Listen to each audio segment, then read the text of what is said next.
Hello दोस्तों, कैसे हो आप लोग। उम्मीद करता हूँ बिल्कुल अच्छे होंगे। यहाँ पे हम क्लास 10th के साइंस के इलेक्ट्रिसिटी चैप्टर का इम्पॉर्टेंट टॉपिक डिस्कस करने वाले हैं। ये हमारा 5वां लेक्चर है। इससे पहले हमने 4 लेक्चर करवा दिए। हमने चौथे लेक्चर में रेजिस्टेंस के पैरेलल कम्बिनेशन के बारे में पढ़ा था और उसके कुछ न्यूमेरिकल्स भी किए थे। वो छोटा सा लेक्चर था, ठीक है, जिसमें हमने पैरेलल कम्बिनेशन के बारे में बताया था, उसका फार्मूला डेरिवेशन किया था और वहाँ पे हमने कुछ न्यूमेरिकल्स किए थे। ठीक है, आज ये हमारा 5वां लेक्चर है। इसमें हम जो हमने पैरेलल कम्बिनेशन और सीरीज कम्बिनेशन बताया उससे रिलेटेड कुछ क्वेश्चन किया जाएगा। ठीक है, इंपॉर्टेंट क्वेश्चन है ये, 5 नंबर के क्वेश्चन है। ठीक है, और आगे का टॉपिक डिस्कस किया जाएगा। ठीक है, चलिए। बोला है कि find out the following in the electric circuit diagram in figure 12.9। ठीक है, ये 12.9 है। ठीक है, 12.9 जो फिगर दिख रहा है, इसको देखकर हमें क्या करना है, ये जितने भी ए बी सी डी जितनी भी हैं ए बी सी डी, इनको क्या करना है, हमें आंसर देना है। ठीक है, चलिए। तो पहला दिया है effective resistance of 12 to 8 ohm resistor in a combination. बोला है कि इन दोनों को कंबाइन करके हमें क्या करना है, इफेक्टिव रेजिस्टेंस निकालना है। ठीक है, तो हम इनको कंबाइन कर देते हैं। तो आपको पता है ये दोनों एक दूसरे से क्या है, पैरेलल है। कैसे पता करें, यहाँ से अपने करंट अगर दो जगह बढ़ जा रही है तो यानी ये दोनों एक दूसरे के पैरेलल है। ठीक है, तो 1/R इक्विवेलेंट की वैल्यू हो जाएगी 1/8 प्लस 1/8, तो कितना 2/8, और R इक्विवेलेंट की वैल्यू कितनी हो जाएगी, तो 4 ओम हो जाएगी। पहला का ऑप्शन हमारा पहला लग गया। ठीक है, चलिए। अब दूसरा बोला है कि current flowing through a 4 resistor, 4 ohm का जो रजिस्टर है इसके थ्रू कितना करंट फ्लो कर रहा है जब हम 12 वोल्ट की बैटरी लगाएं। ठीक है, वो हमें फाइंड आउट। तो पहले इसको इन्हें कंबाइंड हमने कर लिया तो 4 ओम आ गया। तो पहले एक नया डायग्राम बनाते हैं। तो नया डायग्राम हमारा यहाँ से 4 ओम, ये हमारा मीटर लगा है, फिर ये 4 ओम का कंबाइंड के रेजिस्टेंस लगा है और ये हमारा एमीटर लगा है फिर। ठीक है, और ये हमारी 12 वोल्ट की बैटरी। ठीक है, अब देखिए ये दोनों एक दूसरे के क्या है, यहाँ से करंट देंगे तो करंट यहाँ पे भी सेम जाएगी, यहाँ पे भी करंट, यानी ये किस में है, सीरीज में। ठीक है, किस में है, सीरीज में। तो सीरीज का फार्मूला लगाओ, आर इक्विवेलेंट कितना होगा, 4 ओम प्लस 4 ओम, कितना हो जाएगा, 8 ओम। ठीक है, अब इसका एक नया सर्किट बन गया। कैसा बन गया, देखिए।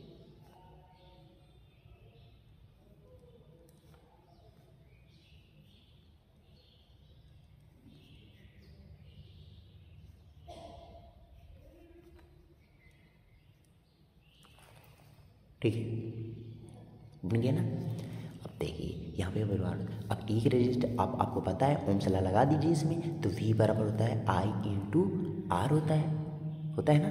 चलिए, तो V बराबर I इंटू 12, I की वैल्यू नहीं मालूम है, R की वैल्यू तो मालूम है ना, इफेक्टिव।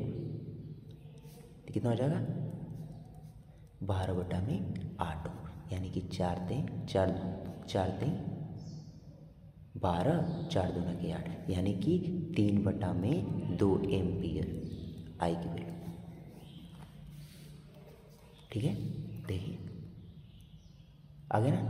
तो इससे जब इन सब से कितना करंट जा रहा है, इस 4 ओम से कितना करंट जा रहा है हमारा, 3/2 एम्पियर की इसमें करंट जा रहा है। ठीक है, इसमें कितना करंट जा रहा है, आई 3/2 एम्पियर आई की वैल्यू। ठीक है, अब बोला है कि potential difference across 4 ohm resistance, 4 ohm resistance के अक्रॉस कितना रेजिस्टेंस है, पोटेंशियल ड्रॉप है, पोटेंशियल है। ठीक है, इस 4 ओम की अक्रॉस। तो आपको बता दूं, आपको करंट पता है इसमें करंट कितना, इसका रेजिस्टेंस, तो यहाँ पे ओम्स ला लगा दूँ तो V बराबर होता है I इंटू R। तो V की वैल्यू तो हमें फाइंड आउट करना, I की वैल्यू 3/2 और R की वैल्यू 4 है। ठीक है, तो करो 2 से 2 काटो, तो 2 दूना के 4, 3 दूना के 6, यानी कि 6 वोल्ट, यानी कि 6 वोल्ट यहाँ पे पोटेंशियल ड्रॉप है। ठीक है, अब 6 वोल्ट यहाँ पे तो 6 वोल्ट यहाँ पे हो। ठीक है, तो यहाँ पे कितना वोल्ट हो गया? 6 वोल्ट। ठीक है भाई, चलिए अब हमारा है पावर डेसिपेटेड इन 4 ओम रेजिस्टेंस। 4 ओम रेजिस्टेंस में कितना पावर डेसिपेट हुआ है ये हमें करना है। तो आपको पता है, आपको बता दें हम, P बराबर होता है V²/R या P बराबर होता है I²R। ठीक है, तो P बराबर V किस ओम के?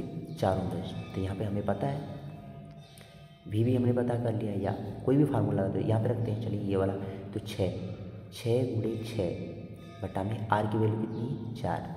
तो कितना? 2 3 6, 2 3 6, 3 3 9 वाट, 9 वाट। ठीक है, कितना पावर डिसिपेट होता है? कब बोलोगे? 9 वाट पावर डिसिपेट होता है, यानी कि हर सेकेंड 9 जूल एनर्जी कंज्यूम किया है ये रेजिस्टेंस। ठीक है, चलिए यहाँ इसको भी ऐसे कर देंगे। यहाँ पे अगर रखेंगे तो कितना होगा? 3 3 9 और 2 दूना के 4, 4 से 4 कट जाएगा, फिर तो 9 आ जाएगा। ठीक है, तो ये हमारा पावर का फार्मूला है। ठीक है, इसे मैं बताऊंगा अभी लेक्चर में। ठीक है, चलिए इसके बाद वही मैं डिस्कस करने वाला हूँ आपसे। ठीक है, चलिए अब आते हैं हम अपने नए टॉपिक पे। अब हम आते हैं अपने, ये देखिए, measurement of the current and potential difference. देखिए ये जो गोल गोल ए लिखा था ना, ठीक है, गोल गोल लगा था यहाँ पे। देखिए ये एमीटर होता है, ये क्या होता है? सीरीज में लगा होता है, ये करंट को मेज़र करता है। ठीक है, ये यहाँ पे मेज़र किया होगा कि तो बताया होगा कि 3/2 एम्पियर की इसमें धारा बह रही है। ये एमीटर नहीं लगा होता है ऐसे। अरे आपने देखा होगा स्टार्टर में, जो सबमर्सिबल का स्टार्टर होता है उसमें वोल्ट मीटर एमीटर लगे होते हैं, ऐसे सुई रहती है, ऐसे आगे पीछे जाती रहती है, आपने देखा होगा। ठीक है, अमीटर इसको बोला है। तो आप पहले इंस्ट्रूमेंट के measurement of the current and potential difference को पहले समझते हैं कि करंट को कौन नापता है और पोटेंशियल डिफरेंस को कौन मापता है। ठीक है, तो पहले अमीटर क्या है? Ammeter is a device use to determine the amount of current flowing in the circuit. एक सर्किट में कितना करंट फ्लो कर रहा है उसको मेजरमेंट करता है। ठीक है, एक सर्किट में अगर 10 एम्पियर की धारा बह रही है, 20 एम्पियर की धारा बह रही है, तो वो एमीटर होता है। पता है ना, बॉक्स टाइप में आता है, उसमें सुई लगी रहती है, इस पर कुछ वैल्यू लिखी रहती है और इधर उधर जाता है तो वो बताता है कि कितनी एम्पियर की धारा बह रही है आपके सर्किट में। ठीक है, बोला है the resistance of the ammeter is small and it is use in series with a circuit. ठीक है, बोला है कि अमीटर का जो रेजिस्टेंस होता है, अमीटर जो डिवाइस होता है ना, इसमें जो रेजिस्टेंस लगा होता है, उसके अंदर जो रेजिस्टेंस लगा होता है उसकी वैल्यू बहुत स्मॉल होती है। मैं इसको बताऊंगा, आपको क्वेश्चन भी करा दूंगा कि क्यों अमीटर में रेजिस्टेंस कम होती है और वोल्टमीटर में ज़्यादा होता है। ठीक है, चलिए तो देखिए, तो आपको बता दूं, एमीटर एक ऐसी डिवाइस है जो करंट को क्या करती है? मेज़र करती है। क्या करती है? करंट को मेज़र करती है। ठीक, इन्हें सर्किट में कैसे लगाया जाता है? तो आपको पता होना चाहिए, सीरीज में लगाया जाता है। और पूछेगा कि इसका रेजिस्टेंस कम होता है कि ज़्यादा होता है, तो आप बताएंगे इसका रेजिस्टेंस क्या होता है? कम होता है। ठीक है, देखिए एक हमारा सर्किट है। ठीक है, सर्किट में देखिए ये हमारा रेजिस्टेंस लगे हुए हैं अलग अलग, तो देखो ये सीरीज में लगी हुई है। और ये देखो वोल्टमीटर, देखो वोल्टमीटर पैरेलल में लगा। तो अब वोल्टमीटर के बारे में पढ़ते हैं। तो वोल्टमीटर क्या है? It is a device use to determine the amount potential difference between 2 points in the circuit. 2 point के बीच में, एक इलेक्ट्रिकल सर्किट में 2 पॉइंट के बीच में कितना पोटेंशियल डिफरेंस है, माने इस रेजिस्टेंस के अक्रॉस कितना पोटेंशियल डिफरेंस है, इस रेजिस्टेंस के अक्रॉस कितना पोटेंशियल डिफरेंस है, इसको मेज़र करने के लिए हम वोल्टमीटर का यूज करते हैं। क्या करते हैं? वोल्टमीटर का यूज करते हैं। इसे सीरीज में, इसे सर्किट में कैसे लगाया जाता है? तो पैरेलल में लगाया जाता है। कैसे लगाया जाता है? पैरेलल में लगाया जाता है। और इसका रेजिस्टेंस क्या होता है? इसका रेजिस्टेंस हाई होता है। ठीक है, चलिए यही सब चीज़ें हमने लिखा है कि potential voltmeter resistance is high and it is use in the parallel with a circuit, with the circuit. ठीक है, चलिए अब हम आगे बढ़ते हैं। अब आते हैं इलेक्ट्रिक एनर्जी पे। ये इलेक्ट्रिक एनर्जी क्या है? The amount of electron work done is the produce of a charge, is the product of a charge and potential difference. Simple सी बात है। इलेक्ट्रिक एनर्जी क्या है? पोटेंशियल डिफरेंस और चार्ज की मल्टीप्लिकेशन को ही क्या बोलते हैं? इलेक्ट्रिक एनर्जी बोलते हैं। बस सिंपल सी बात है। ये डेफिनेशन आप याद करो, क्योंकि बोर्ड में ऐसे लिखा जाएगा। ठीक है, लेकिन इसका सेंस समझो। ठीक है, इसका सेंस ये है कि आप जब बल्ब को जलाते हैं तो बल्ब जो एनर्जी कंज्यूम करती है वही क्या होती है? इलेक्ट्रिक एनर्जी होती है। अरे बल्ब जलता है ना, तो बल्ब जलता है तो उजाला भी देता है, हीट भी देता है, तो वो क्या करता है? वही एनर्जी होती है, उसे हम बोलते हैं इलेक्ट्रिक एनर्जी। उसको साइंस के टर्म ऐसे डिफाइन किया जाता है कि आप क्वेश्चन में लिखें, ऐसे क्वेश्चन में लिखें। ठीक है, ठीक है। अगर इलेक्ट्रिक एनर्जी की डिफिनीशन पूछ देता है तो जैसे मैं बताऊँ ऐसे तो कहेंगे नहीं, आप ऐसे बताएंगे ना कि the product of electric potential and charge. बस तो हो गया W बराबर Q इंटू वी। देखो वर्क डन का, देखो इलेक्ट्रिक एनर्जी वो क्या है? एक वर्क डन की तरीके, वर्क डन से रिलेशन। ठीक है, आपके पास एनर्जी रहेगी तभी तो वर्क डन करोगे। एनर्जी रहे नहीं करेगी तो वर्क कैसे करोगे? कोई काम करना है आपको, खेत में काम करना है या कहीं भी काम करना है, ठीक है, तो आप वर्क डन तभी करेंगे जब आपके पास एनर्जी होगी। यानी कि इनका डायरेक्टली रिलेशन है ना, इस वजह से W यानी W बराबर Q इंटू वी। ठीक है, तो चलिए ये हमारा तो W बराबर Q इंटू वी। आपको पता है Q बराबर क्या होता है? Q बराबर क्या होता है? I into T. अब V बराबर क्या होता है? I into R. हमने सब पहले वाले लेक्चर में हमने सब बता दिया। ठीक है, तो देखो यहाँ पे हमने रखा है Q बराबर रखोगे I इंटू टी, तो यहाँ पे Q रखोगे तो क्या हो जाएगा? VIT, ये फार्मूला। ठीक है, अच्छा अब क्या करते हैं? V को हम क्या करते हैं? रिप्लेस करते हैं। ठीक है, V को अगर रिप्लेस करते हैं तो I इंटू आर लिखेंगे, तो यहाँ पे रखोगे I into I square R T हो जाएगा ना। चलिए अगर हम I को रिप्लेस करते हैं V से तो I बराबर हो जाएगा V अपान आर। ठीक, यहाँ पे रखेंगे V अपान आर का square into R into T, तो V square by R square, तो आर से आर ही कट जाएगा और टी बच जाएगा। ठीक है, तो हो जाएगा W बराबर V स्क्वायर बटा आर इंटू टी। ठीक है, यानी कि ये तीनों फार्मूले सेम टू सेम है। या लिख सकते हो W को Q इंटू वी, ठीक है, या तो वी आई टी या आई स्क्वायर आर टी या वी स्क्वायर बटा आर इंटू टी। ठीक है, ये सभी क्या करा? फार्मूले याद करें, जिसमें जिसको रिलेशन लाना आप ला सकते हो आराम से। ठीक है, चलिए देखो ये थोड़ा सा W बराबर I square R T, this so that the electric energy dissipated या consume depended on the product of the square of the I R and T. कहने का मतलब ये है कि जो वर्क डन है यानी इलेक्ट्रिक एनर्जी जो है वो आपकी कितनी डिसिपेट हो रही है या कितनी कंज्यूम हो रही है वो करंट पे डिपेंड कर रही है, रेजिस्टेंस पे डिपेंड कर रही है और टाइम पे भी डिपेंड कर रही है। और जाहिर सी बात डिपेंड भी करेगी यार, जितना ज़्यादा आप करंट देंगे उतना ज़्यादा क्या होगी? हीट कंज्यूम होगी, डिसिपेट होगी। जितना ज़्यादा उसका रेजिस्टेंस होगा उतना ज़्यादा अवरोध होगा ना, उतना ज़्यादा अवरोध होगा तो करंट को फ्लो होने देगा, तो करंट को फ्लो जब होने नहीं देगा तो हीट ज़्यादा होगी ना, तो हीट ज़्यादा डिसिपेट होगी, हीट ज़्यादा कंज्यूम होगी, यानी कि वो ज़्यादा एनर्जी कंज्यूम कर रहा है। ठीक है, W बराबर टी। लंबे समय तक चलाओगे तो लंबे समय तक चलाओगे तो ज़्यादा एनर्जी कंज्यूम होगी, डिसिपेट होगी। ठीक है, तो इस वजह से डायरेक्टली प्रोपोर्शनल है।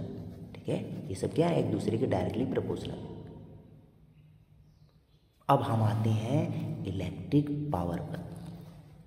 ठीक है, ये जितने भी हमने फार्मूला से करवाया ना, इससे रिलेटेड क्वेश्चन भी मैं आपको करा दूंगा। ठीक है, आप बस यूट्यूब पे हमारे चैनल पे बने रहिए। ठीक है, चलिए देखिए, अब होता है इलेक्ट्रिक पावर। ये इलेक्ट्रिक पावर क्या है समझिए। जैसे कि हमने तो यहाँ पे देखा तो एक समय तक हमने काम किया, लेकिन अगर पर सेकेंड का निकाला जाए कि हमने पर सेकेंड कितना एनर्जी कंज्यूम किया या कितनी एनर्जी हमारा बल्ब डिसिपेट किया है या कंज्यूम किया है, तो उसके लिए हम क्या एक टर्म यूज़ करते हैं, इलेक्ट्रिक पावर। पर सेकेंड कितना एनर्जी कंज्यूम हुई, तो वही होती है the rate at which the energy is dissipated या consume. This term is electric power. इसे P द्वारा क्या कर दिया जाता है, डिनोट किया जाता है। देखो सिंपल सा समझो, यूपी बोर्ड वाले, पर सेकेंड कितनी एनर्जी कंज्यूम हो रही है, डिसिपेट हो रही है। ठीक है, वही हमारा क्या होता है, इलेक्ट्रिक पावर होता है। और इलेक्ट्रिक एनर्जी क्या होती है, एक पूरे टाइम इंटरवल में, यानी कि बोल देगा 10 मिनट में कितनी एनर्जी कंज्यूम हुई। लेकिन अगर बोलता है इलेक्ट्रिक पावर क्या है, तो पर सेकेंड कितनी हो रही है। यानी कि देखो, अगर W टाइम, T टाइम में अगर W एनर्जी कंज्यूम हो रही है, तो बताओ कि 1 सेकेंड में कितना होगा। 1 सेकेंड में यूनिटी मेथड लगाओ, W/T, यानी कि W/T ही क्या है, पावर है। ठीक है, तो यानी कि P बराबर क्या हो गया, W/T।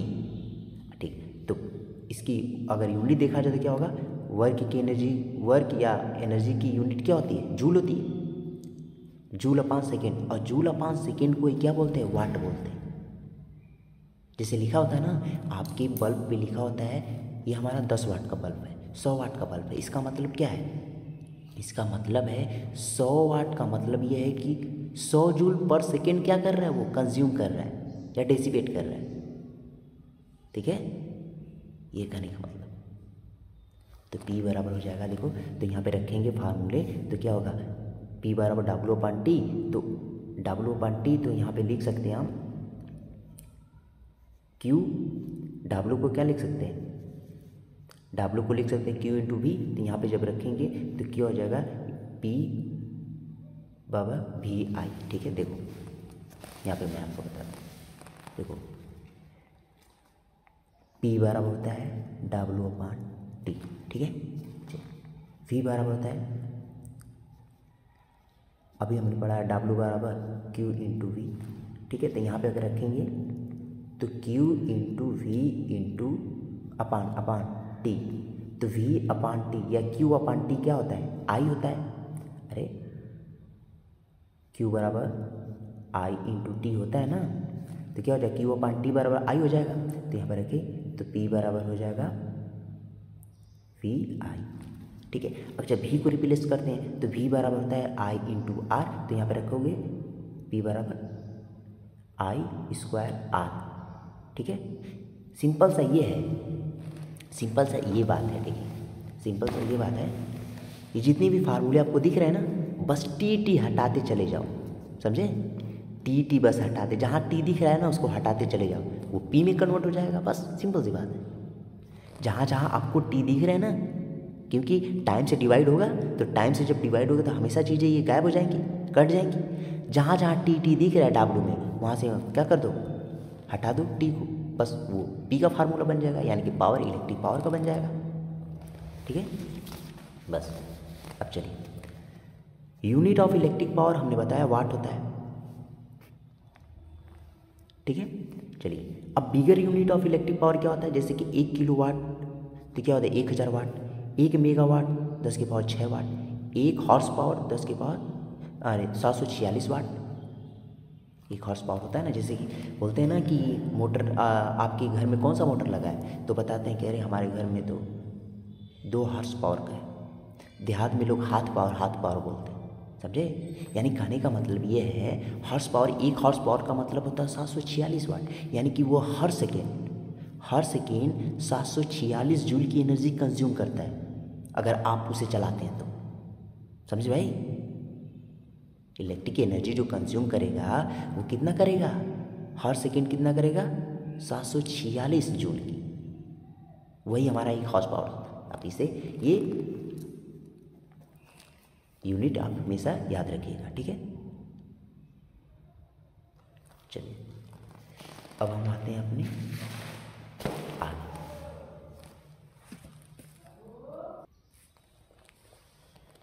अब देखिए हमारा ये है power P in term of V and R, ठीक है? तो P बराबर होता है VI by the Ohm's law, I बराबर V अपॉन R होता है, तो P बराबर V स्क्वायर। आप अभी पहले हमने पीछे बताया आपको, यानी कि देखो अगर वोल्टेज सेम रहता है, तो P is inversely proportional to resistance, यानी कि रेजिस्टेंस जिसका ज़्यादा होगा उसमें पावर क्या होगा, कम कंज्यूम होगा, ठीक है? जिसका रेजिस्टेंस ज़्यादा होगा, यानी कि अगर नीचे की वैल्यू हर वाली जो चीज़ें अगर बढ़ाओगे तो ये क्या होगी, घटेगी ना, यानी कि ये जितना बड़ा होगा वो इतना ही ये वैल्यू कम होगी। समझ रहे हो? तो देखो यानी कि हमने एक एग्जांपल लिया है, 2 बल्ब लगाए, ठीक है? इसका रेजिस्टेंस जो है 15 ओम है और इसका रेजिस्टेंस 10 ओम है, ठीक है? अब इन्हें हमने क्या कर दिया, पैरे में लगा दिया। पैरे में जब लगाएंगे तो इसका वोल्ट और इसका वोल्टेज दोनों का सेम होगा, तो पूछेगा कि कौन ज़्यादा एनर्जी कंज्यूम करेगा, ठीक है? तो आपको पता है कि जब रेजिस्टेंस जिसका ज़्यादा होगा उसका P क्या होगा, कम होगा, पावर क्या होगा, कम होगा, यानी कि इसका रेजिस्टेंस तो ज़्यादा है, अगर ये ज़्यादा रेजिस्टेंस इसका है तो ये पावर कम कंज्यूम करेगा, और इसका रेजिस्टेंस कम है तो ये पावर ज़्यादा कंज्यूम करेगा, यानी कि ये तेज़ी से जलेगा, ये थोड़ा स्लो जलेगा। यही कहने का मतलब है ना।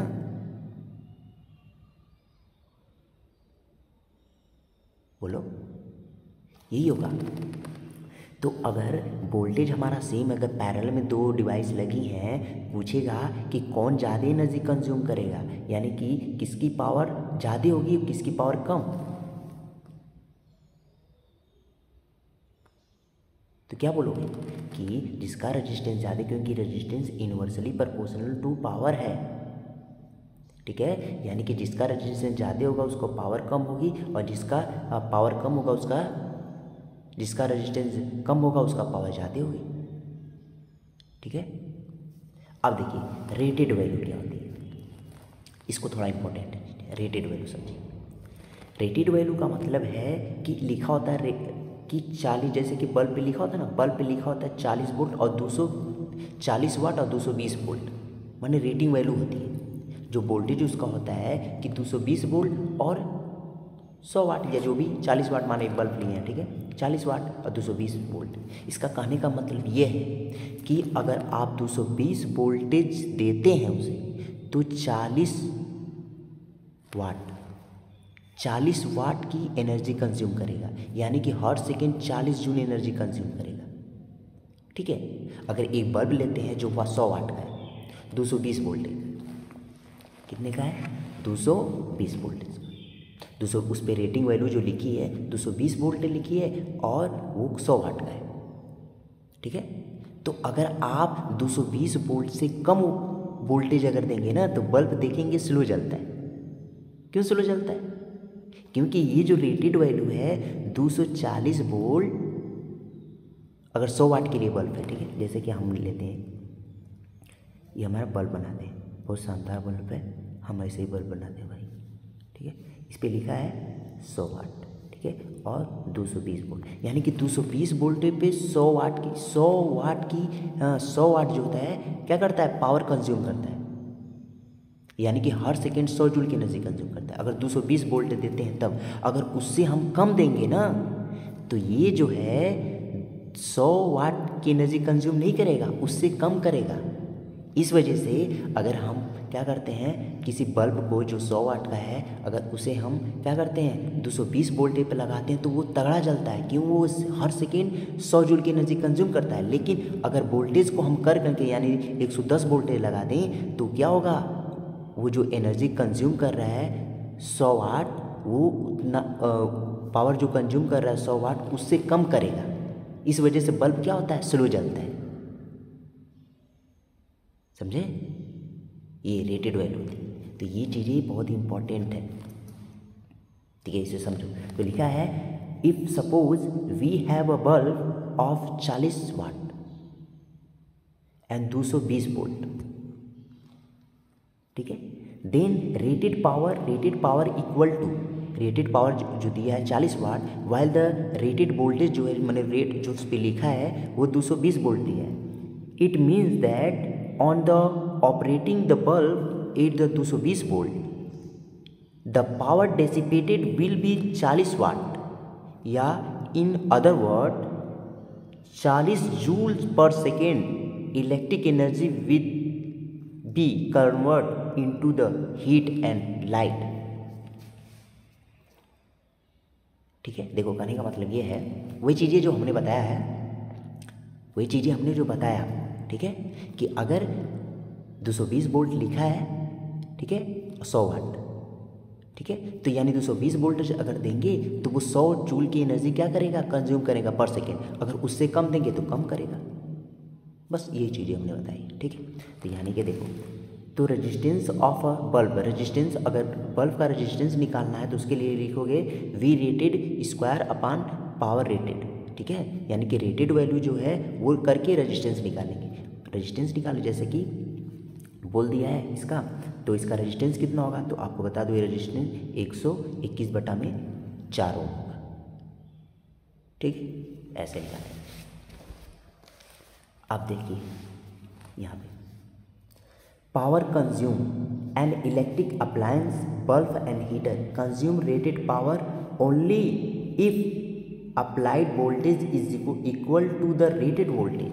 वही चीज़ें जो बोला हूँ मैं कि इफ वैल्यू अप्लाई, जो वोल्टेज है वो अप्लाई किए हैं और रेटेड वैल्यू के अगर बराबर है तो पी जो कंज्यूम होगा पी रेटेड के कंज्यूम होगा, कि जितना लिखा है उतना कंज्यूम होगा। और उससे रेटेड वैल्यू की अगर ज़्यादा कम है, अप्लाई जो अप्लाई किए हैं उससे वैल्यू अगर कम है तो पी कंज्यूम जो होगा वो कितना होगा, VA² equal to VA² upon VR into PR, ठीक है। ये फार्मूला है, ठीक है, आप इसे याद भी कर सकते हैं। और R रेजिस्टेंस निकालने के लिए VR² अपान PR हो जाएगा, ठीक है। ये रेटेड है, ठीक है, रेटेड वैल्यू, ठीक है, रेटेड वैल्यू आप इसे याद रखिए। मैं इस पर न्यूमेरिकल लगाऊंगा तो आपको क्लियर हो जाएगा सर, ठीक है। एक हमने क्वेश्चन भी लिया है, देखिए if 100 watt bulb 220 watt bulb operated on 110 volt supply the power consume by the bulb. बोला है कि एक रेटेड वैल्यू जो लिखी है, रेटेड वैल्यू वो 100 वाट लिखी है और 220 वोल्टेज पे बोल रहा है, ठीक है, कि 220 वोल्टेज अगर देंगे तो 100 वाट की एनर्जी कंज्यूम करेगा। बट द ऑपरेट 110 वोल्टेज, जब 110 वोल्ट पे अप्लाई किया जाता है तो पता हो कि कितना पावर कंज्यूम करेगा, ये बोला है। तो आपको बता दो पी कंज्यूम जो होते, देखो अभी यहाँ पे फार्मूला देखो, वी रेटेड की वैल्यू ज़्यादा है, वी रेटेड की वैल्यू ज़्यादा है और वी अप्लायंस की ज़्यादा कम है, वैल्यू कम है, तो यहाँ पे फार्मूला हो जाएगा V rated P apply square V apply का स्क्वायर अपन आर, ठीक है। तो यहाँ पे अगर रखते हैं या ये फार्मूला लगाते हैं ये वाला, तो यहाँ पे रखेंगे वी अपन वी आर, तो ये सब रखोगे तो कितना होगा 110 गुड़े 110 बटा में 120 गुड़े 220 गुड़े 220 करेंगे तो 100, फिर इसको काटने के कितना होगा 25 जूल पर सेकेंड, यानी कि वो हर सेकेंड 25 जूल की एनर्जी कंज्यूम करें, यानी बल्ब धीरे धीरे चलेगा तभी तो कंज्यूम करेगा, तभी तो कम कंज्यूम करेगा, है कि नहीं। कम एनर्जी जितना हम देंगे उतना ही तो वो बल्ब जलेगा बल्ब, हमने ज़्यादा एनर्जी देंगे तो ज़्यादा जलेगा, इतना ज़्यादा देंगे पता चला कि लगा दे 220 वोल्ट से 440 वोल्ट है तब बल्ब पे तुम्हारा फूट जाएगा। समझे, ये सिस्टम। ठीक है भाई, आपको मैं क्वेश्चन कराऊंगा इससे रिलेटेड, ठीक है। और भी चीज़ें हैं, ठीक है, लेकिन वीडियो लॉन्ग हो जाएगी, ठीक है। यहाँ पे मैंने बहुत इंपॉर्टेंट चीज़, अब सोचिए कि ये हम 12th तक की चीज़ें को आपको यहाँ पे लिए हैं, ठीक है। आप पहले समझे रहेंगे तो आपको बहुत ही हेल्प होगी, ठीक है। बाय।